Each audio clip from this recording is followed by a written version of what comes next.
Au cinéma, on est totalement habitué de voir des personnages de mère complètement géniaux. Par contre, les pères, eux, au cinéma, ils sont, pour une raison obscure, ils sont souvent absents. C'est probablement pour ajouter de la profondeur au personnage principal. Ouh, il est torturé car il n'a jamais connu son père. Résultat, on ne manque absolument pas de scène où un personnage apprend l'identité de son vrai père.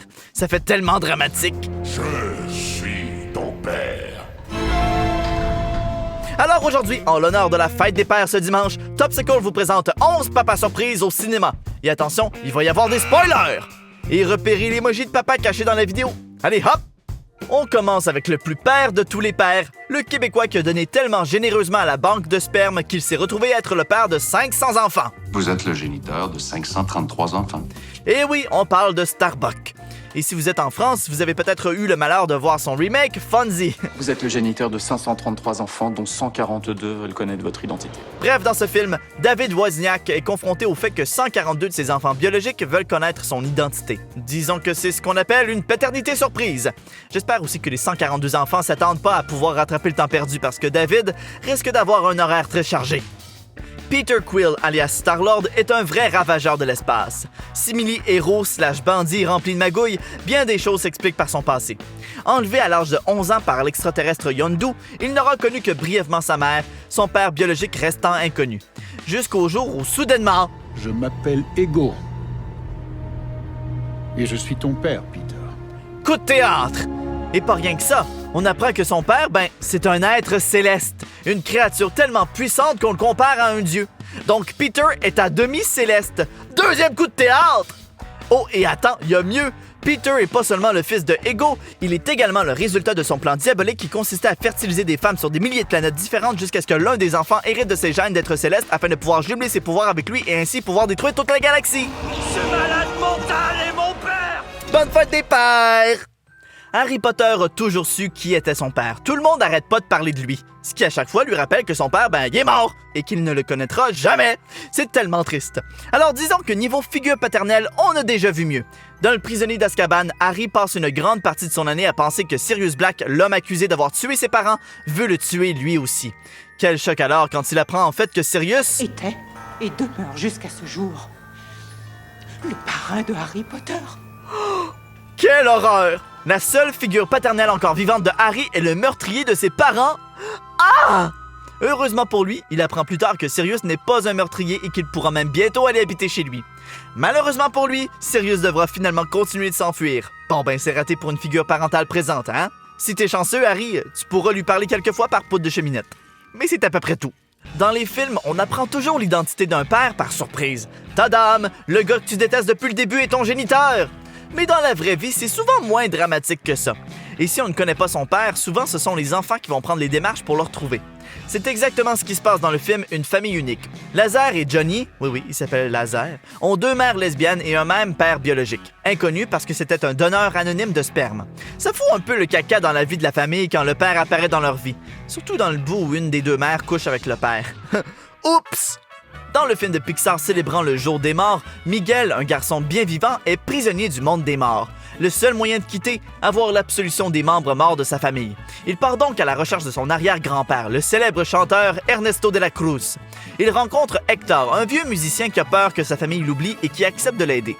Bon, c'est un peu compliqué à expliquer, mais en gros, en rencontrant Ernesto, Miguel s'aperçoit qu'il n'est pas vraiment un homme fréquentable et se retrouve prisonnier du monde des morts. Jusqu'à ce qu'il réalise que Ernesto n'était pas son grand-père. En fait, pendant tout ce temps, c'était Hector. Tu es de... ma famille? Yeah! Ton arrière-grand-père, c'est pas un meurtrier! Quel soulagement! Avec un film original aussi épique que Blade Runner, la suite Blade Runner 2049 se devait d'être tout aussi impressionnante. Et pour ça, ça prend une révélation choc! Tout au long du film, l'agent K, un répliquant, découvre qu'une autre réplicante a réussi l'impossible, mettre au monde un enfant. Qui a réussi cet exploit? C'est Harrison Ford. Mais surtout, où est cet enfant? À mesure que l'enquête avance, K réalise que beaucoup d'indices correspondent à sa propre enfance. 1 + 1 et... oui, ça ne peut être que lui l'enfant qu'on recherche. Il est le fils de Harrison Ford. Hey, un père cool comme ça, c'est dur de dire non? Ah, oups, ouais. En tout cas, il va être bien déçu quand il va se rendre compte que ses souvenirs ont été en fait implantés dans son système et que c'est pas lui l'enfant. Elle Oui, elle. Rachel a une fille. Re-oups!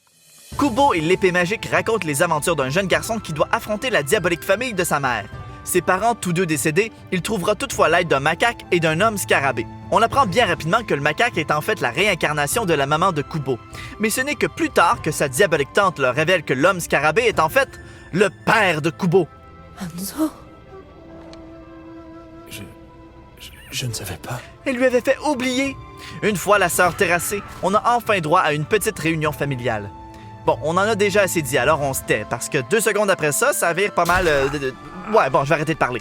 Dans le film Capitaine Crochet, on nous présente un Peter Pan devenu adulte qui a totalement oublié son identité de petit garçon volant coupeur de main. Capitaine Crochet, son ennemi de toujours, lui n'a rien oublié et décide d'enfin se venger en kidnappant ses enfants.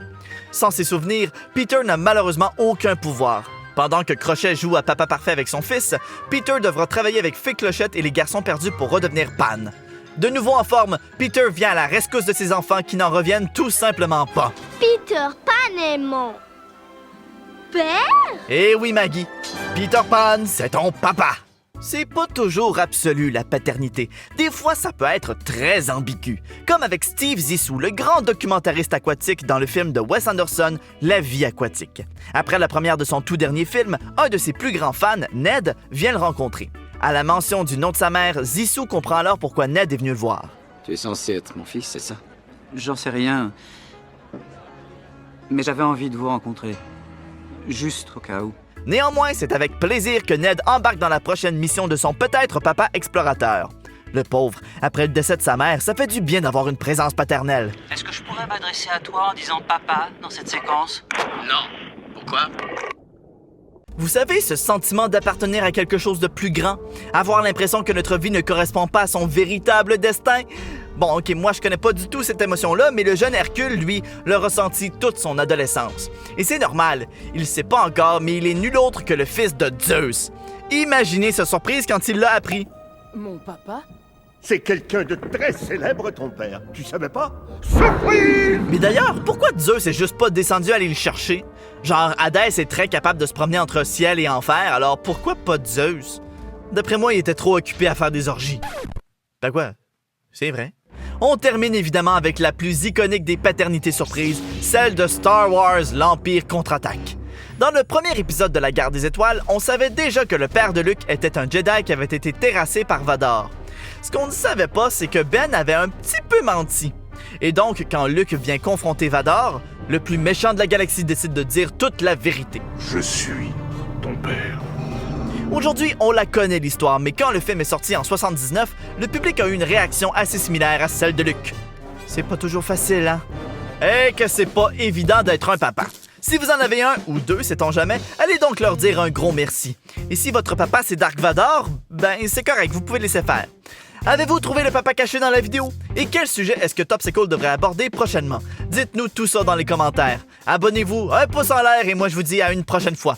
Je dois aller proposer à mes 503 enfants d'aller régner sur la galaxie. Salut là!